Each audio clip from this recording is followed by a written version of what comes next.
ఒక మండల జెడ్పీటీసీ ఉప ఎన్నికలు 10,800 ఓట్లున్నటువంటి ఈ జెడ్పీటీసీ ఎన్నికల కోసం అధికార పార్టీ ప్రతి గ్రామానికి ఒక మంత్రులు, ఎమ్మెల్యేలు, తెలుగుదేశం పార్టీ నాయకులందరూ పులివెందుల జెడ్పీటీసీ గెలిపించడం కోసం వచ్చారు అంటే తెలుగుదేశం పార్టీ ఎందుకు ఎంత భయపడతా ఉందో ఇక అర్థం చేసుకోవచ్చు. ముఖ్యంగా ఈ జెడ్పీటీసీ స్థానం కోసం ప్రయత్నిస్తా ఉన్నది చూస్తా ఉంటే తెలుగుదేశం పార్టీకి అక్కడ నిలబెట్టడం కోసం కనీసం నామినేట్ చేయడం కోసం వ్యక్తులు కూడా లేకపోతే ఆ జిల్లా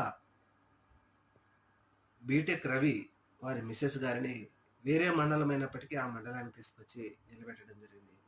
మరి తెలుగుదేశం పార్టీ ఎందుకు ముఖ్యంగా పులివెందులు అంటేనే వైఎస్ఆర్ గడ్డ, వైఎస్ జగన్మోహన్ రెడ్డి గారి అడ్డ. తెలుగుదేశం పార్టీ ఇప్పుడు సర్వశక్తులు వడ్డీ, ఎందుకంటే అధికారం మన చేతిలో ఉంది కాబట్టి వ్యవస్థలను అడ్డు పెట్టుకొని ఇక్కడ మనం గెలిస్తే ఇక జగన్మోహన్ రెడ్డి గారిని ఈ 4 సంవత్సరాల్లో మనం అవహేళన చేయొచ్చు అనే ఉద్దేశంతోనే